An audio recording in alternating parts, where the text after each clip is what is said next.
Welcome to only IAS. स्वागत है आप सभी लोगों का प्रीलिम बूस्टर न्यूज डिस्कशन में। आज 17 दिसंबर 2022 है, तो आइए देख लेते हैं कि ऐसे कौन से इंपॉर्टेंट आर्टिकल्स हैं जो आज हमें कवर करने हैं। हमारा फर्स्ट आर्टिकल अग्नि 5 के बारे में है। हाल ही में इंडिया ने सक्सेसफुली टेस्ट फायर किया है अग्नि 5 बैलिस्टिक मिसाइल को, उसकी जो इंक्रीज रेंज है उसके साथ। अभी तक जो उसकी रेंज रही थी दैट वाज 5000 किलोमीटर, और अभी जो इंक्रीज रेंज के साथ टेस्ट किया गया है वो 5400 किलोमीटर पे इसका टेस्ट हुआ है। अभी देखिए कई सारे बदलाव किए गए अग्नि 5 में। सबसे पहले तो अग्नि 5 में जो चेंज किया गया है वो ये है कि उसका वेट कम किया गया है। अग्नि 5 का जो वेट है वो अभी 20% तक रिड्यूस कर दिया गया है। तो जब इसका वेट रिड्यूस करोगे तो फिर उसकी इफिशियंसी बढ़ेगी, स्पीड भी बढ़ सकती है। तो अभी जो टेस्ट हुआ है वो 5400 किलोमीटर के रेंज का हुआ है, बट मीडिया रिपोर्ट्स में कहा जा रहा है कि इसकी रेंज 7000 किलोमीटर तक हो चुकी है। वेरीफाइड नहीं है अभी ये। पैरेलली इसकी नाइट टेस्टिंग भी की गई है कि रात के समय में ये कितनी इफिशिएंसी के साथ वर्क कर सकता है। ये जो कई सारे बदलाव किए गए हैं उसी के अकॉर्डिंग ये पूरे टेस्ट अगेन किए गए हैं। चाइना तो कहता है कि इसकी जो रेंज है वो 8000 किलोमीटर की है, हालांकि हम ऐसा कोई क्लेम नहीं करते हैं। ये surface to surface nuclear capable ballistic missile है, ज़मीन से ज़मीन पे हमला करती है। न्यूक्लियर और ट्रेडिशनल दोनों ही प्रकार का वॉरहेड ले जाने में कैपेबल है। रेंज अभी तक 5000 किलोमीटर तक की रही है। इतने में भी ये चाइना के लगभग हर पार्ट में अटैक करने में कैपेबल है, और इस रेफरेंस में ये इंडिया का न्यूक्लियर ट्रायड कंप्लीट करता है। न्यूक्लियर ट्रायड कंप्लीट करने का मतलब ये है कि हम जमीन, हवा और पानी तीनों ही जगहों से न्यूक्लियर वेपन लॉन्च करने में कैपेबल हैं। डायमेंशन की बात करें तो ये 17 मीटर लॉन्ग और 2 मीटर डायामीटर वाला एक मिसाइल है, जिसका इस्तेमाल हम इंडिया की सिक्योरिटी के पर्पज से कर सकते हैं। बैलिस्टिक मिसाइल है फंडामेंटली। इसके अलावा देखिए आगे की बात समझते हैं। इसे डेवलप किया गया है डीआरडीओ के द्वारा, यानी कि defence research and development organisation के द्वारा। अग्नि 5 इंडिया का सबसे एडवांस मिसाइल है, अग्नि सीरीज का भी सबसे एडवांस मिसाइल है। इसकी एक्यूरेसी बहुत ही बढ़िया है, और ये इनर्शियल नेविगेशन सिस्टम का इस्तेमाल करके अपने टारगेट को बहुत ही एक्यूरेसी के साथ हिट कर सकता है। माइक्रो नेविगेशन सिस्टम से भी लैस है, जो इस मिसाइल की एक्यूरेसी को और ज़्यादा इन्हेंस कर देता है। जो अग्नि 5 है, इसको डेवलप करने के साथ इंडिया ने उन कुछ एलीट कंट्रीज़ के क्लब को ज्वाइन कर लिया है जिनके पास इंटर कॉन्टिनेंटल बैलिस्टिक मिसाइल्स हैं, जैसे कि यूएस, रशिया, यूके, फ्रांस और चाइना। हम एक कॉन्टिनेंट से दूसरे कॉन्टिनेंट पर अटैक करने में कैपेबल हैं। तो ये तो अग्नि 5 का मामला रहा। क्वेश्चन अग्नि मिसाइल के ऊपर 2014 में पूछा गया था। क्वेश्चन अग्नि 4 पे था, 5 पे नहीं था। 3 स्टेटमेंट थे। सरफेस टू सरफेस मिसाइल है, सही बात है। लिक्विड प्रोपेलेंट से ही केवल फ्यूल किया जाता है, ये गलत है।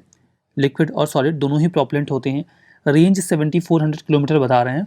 अग्नि 5 की भी इतनी नहीं है। ये तो क्वेश्चन वैसे भी अग्नि 4 का है, तो ये बी और सी दोनों ही गलत हो गए, तो केवल ए करेक्ट आंसर निकलेगा, 1 ओनली। ठीक है, चलिए आगे बढ़ते हैं। हमारा जो नेक्स्ट आर्टिकल है वो यूथ कोलैब के बारे में है। 5th एडिशन जो यूथ कोलैब का है, इसे अभी ज्वाइंटली अटल इनोवेशन मिशन, नीति आयोग और यूएनडीपी इंडिया ने मिलकर लॉन्च किया। अब यहाँ पे देखिए एक कीवर्ड है यूथ, मतलब ये जो पूरा इनिशिएटिव है वो यंगस्टर्स से एसोसिएटेड होगा, ये बात तो समझ में आ गई है। जो यूथ कोलैब है इसे 2017 में यूएनडीपी और सिटी फाउंडेशन ने मिलकर स्टार्ट किया था, को क्रिएट किया था। इंडिया में ये बाद में आया है, 2017 में इसको इन लोगों ने बना दिया था। इसका कॉमन एजेंडा क्या है, समझिए काम क्या करता है। इसका जो कॉमन एजेंडा है एशिया और पैसिफिक की कंट्रीज़ के लिए वो ये है कि यंगस्टर्स को एम्पावर करें। मैंने कहा ना यूथ कोलैब है तो यंगस्टर्स तो रहेंगे। यूथ को हमें एम्पावर करना है। यूथ को हमें एम्पावर करना क्यों है? यूथ को हमें एम्पावर इसलिए करना है ताकि वो जो सस्टेनेबल डेवलपमेंट गोल्स हैं जो हमें 2030 तक पूरे करने हैं, हम उसमें जो यूथ का कंट्रीब्यूशन है उसको इंश्योर कर सकें, उनकी लीडरशिप के जरिए या उनके सोशल इनोवेशन के जरिए या उनकी एंटरप्रेन्योरशिप के जरिए। कुल मिला के यंगस्टर्स जो सस्टेनेबल डेवलपमेंट गोल्स हैं उनको पूरा करने में मदद करें। इसके लिए हम उन्हें एम्पावर करेंगे, उन्हें ट्रेन करेंगे, और यही यूथ का कोलैब का एक बेसिक एजम्पशन है, बेसिक ऑब्जेक्टिव है। कवरेज ये है कि ये 28 कंट्रीज़ और टेरिटरीज़ में अभी तक काम कर रहा है। Asia Pacific largest youth innovation movement cater करता है, ये इसकी सिग्निफिकेंस है। कोलैब को, इस पूरे यूथ कोलैब को यूएनडीपी की तरह इंडिया में 2019 में लॉन्च किया गया था, और जब ये इंडिया में आया तो ये इंडिया की नीति आयोग के अटल इनोवेशन के मिशन के साथ कोलैब करके यहाँ पे काम करना शुरू करता है। 5th एडिशन का फोकस क्या रहेगा?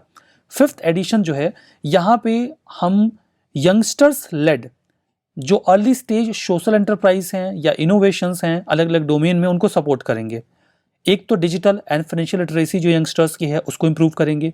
जेंडर इक्वलिटी और विमेन इकोनॉमिक एम्पावरमेंट, इसके ऊपर भी काम किया जाएगा।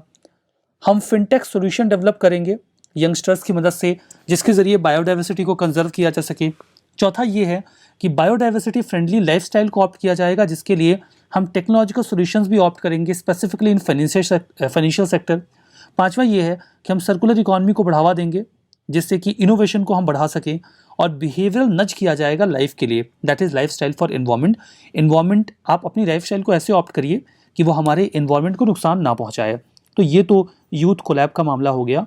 चलिए क्वेश्चन आपसे पूछ लेता हूँ, ये 2019 के प्रीलिम्स का क्वेश्चन है, इसका जवाब मैं नहीं दूंगा, आप दोगे। आसान सवाल है, अटल इनोवेशन मिशन को किसके अंडर में सेटअप किया गया? ऑप्शंस आपके पास 4 हैं, department of science and tech, ministry of labour and employment, Niti Aayog, ministry of skill development and entrepreneurship. इस सवाल का जवाब मुझे चाहिए कमेंट बॉक्स में, आई विल एक्सपेक्ट कि आप इसका जवाब देंगे। वैसे भी बड़ा मुश्किल सवाल नहीं है, आसान सा सवाल है, आपको वैसे भी जवाब समझ में आ गया होगा। इनफैक्ट आर्टिकल में भी इसका जवाब था, तो इतना कोई टेक्निकल नहीं है, बताइएगा कमेंट बॉक्स में। चलिए आगे बढ़ते हैं। हमारा जो नेक्स्ट आर्टिकल है वो इंडिया वाटर इम्पैक्ट समिट के बारे में है। हाल ही में मिनिस्टर फॉर जल शक्ति ने इनॉग्रेट किया 7th edition India water impact summit का। National mission for clean Ganga, ये तो एक एंटिटी है जो इसको ऑर्गेनाइज कर रही है। इसके अलावा इसमें शामिल है centre for Ganga river basin management and studies, that is C Ganga, ये भी इसमें शामिल है। तो मतलब सी गंगा और NMCG दोनों मिलकर इसको ऑर्गेनाइज कर रहे हैं, इस इम्पैक्ट समिट को। इसका बेसिक ऑब्जेक्टिव ये है कि जो इन्वायरमेंटल इंफ्रास्ट्रक्चर है, जो पानी से भी जुड़ा हुआ है, वाटर बॉडीज को प्रोटेक्ट या कंजर्व करने के लिए यूज किया जा सकता है इंफ्रास्ट्रक्चर, उसको कैसे डेवलप किया जाए, इसके लिए काम किया जाएगा।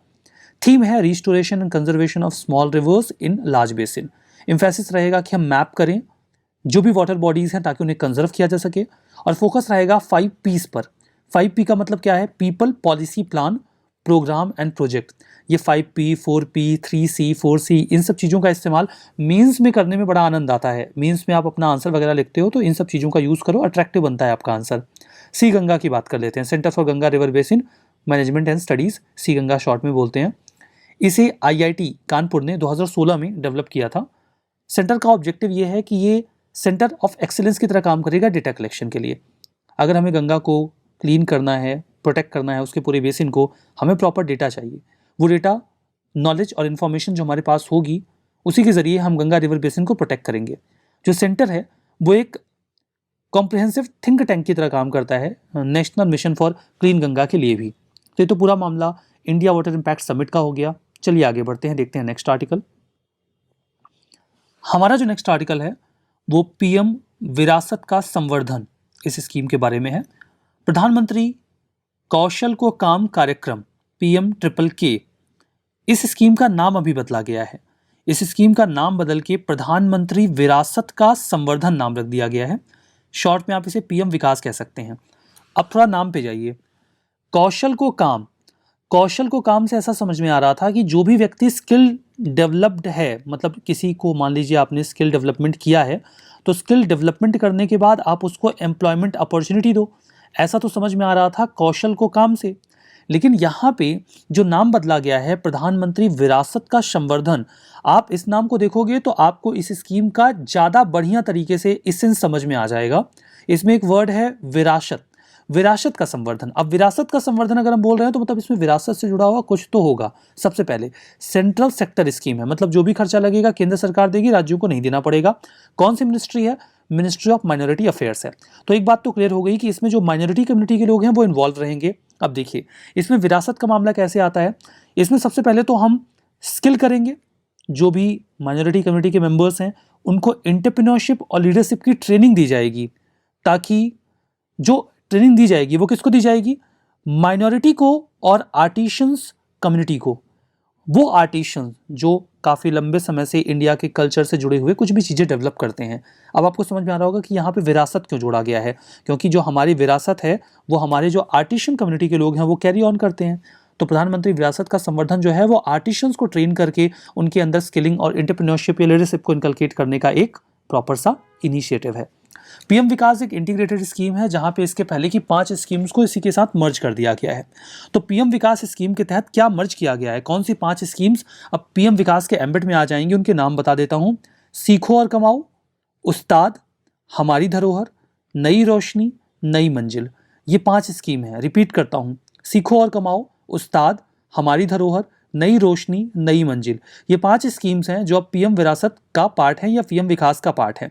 ये स्कीम जो 15 फाइनेंस कमीशन का पूरा पीरियड है 2025-26 तक का, तब के लिए अप्रूव की जा चुकी है। माइनॉरिटी कम्युनिटी के लाइवलीहुड को इंप्रूव करने का फंडामेंटल ऑब्जेक्टिव है। इस स्कीम के 4 कंपोनेंट हैं। एक्चुअली में ये जो 4 कंपोनेंट है ना, वो इन्हीं 5 स्कीम के बेसिस पे तैयार किए गए हैं। जो पहला कंपोनेंट है that is of skilling and training component. इसमें एक तो दी जाएगी ट्रेडिशनल ट्रेनिंग। जो ट्रेडिशनल ट्रेनिंग है वो इसके पहले हमारी धरोहर और उस्ताद स्कीम के तहत दी जाती थी, अब वो इसके पहले कंपोनेंट में डाल दिया। दूसरा है नॉन ट्रेडिशनल स्किलिंग।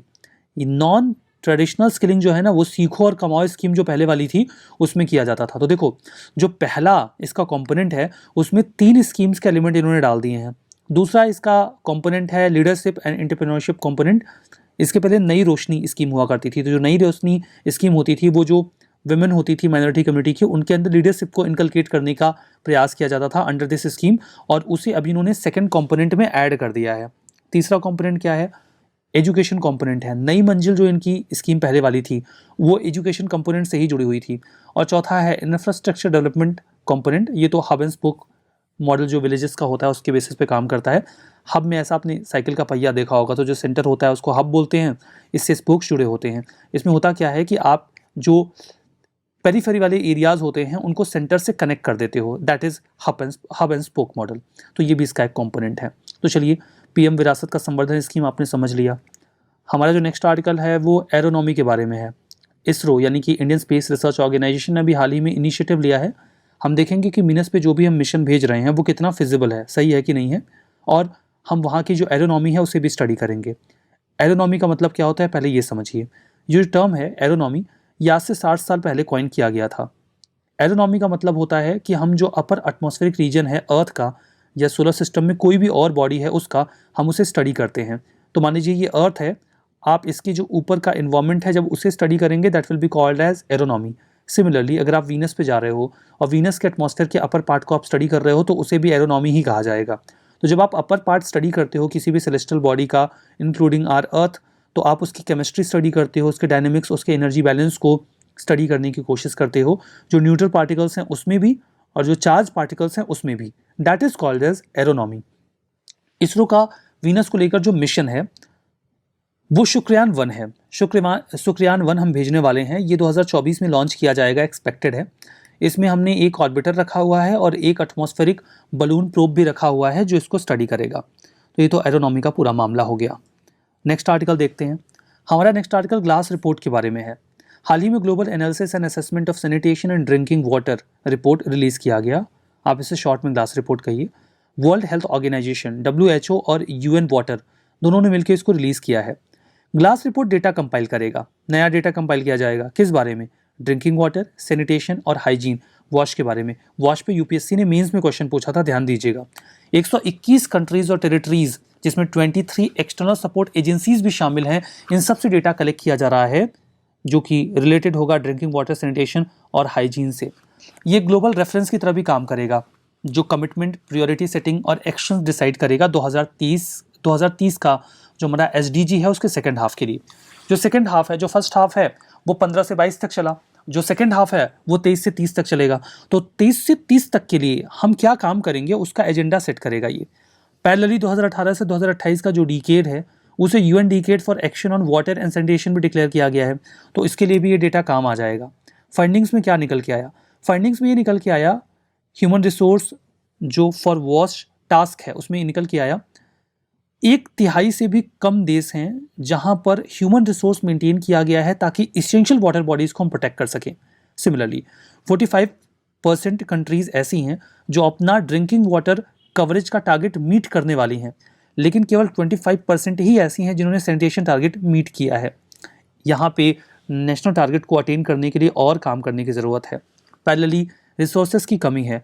वॉश का जो बजट है कुछ कंट्रीज़ में वो इंक्रीज़ हुआ है, लेकिन मतलब एक सिग्निफिकेंट पोर्शन है 75% से ज़्यादा ऐसा रिपोर्ट किया गया है कि जो पैसा खर्च होना चाहिए वो नहीं हुआ है वॉश के प्लान्स या ऑब्जेक्टिव्स में। तो पैसे की कमी है, ग्लास रिपोर्ट में ये भी निकल के आया है। आइए रिवीजन कर लेते हैं। Agni 5 surface to air nuclear capable ballistic missile है, शुद्ध रूप से गलत है। ये एयर कहाँ से आ गया भाई साहब, यहाँ पे तो सरफेस टू सरफेस होना चाहिए ना, तो ये तो गलत हो गया। Glass report WHO UN water का इनिशिएटिव है, सही बात है।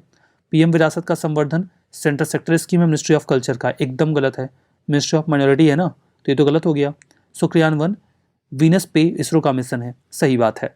हमारा आज का ये सेशन यहाँ पे समाप्त होता है। बहुत बहुत धन्यवाद।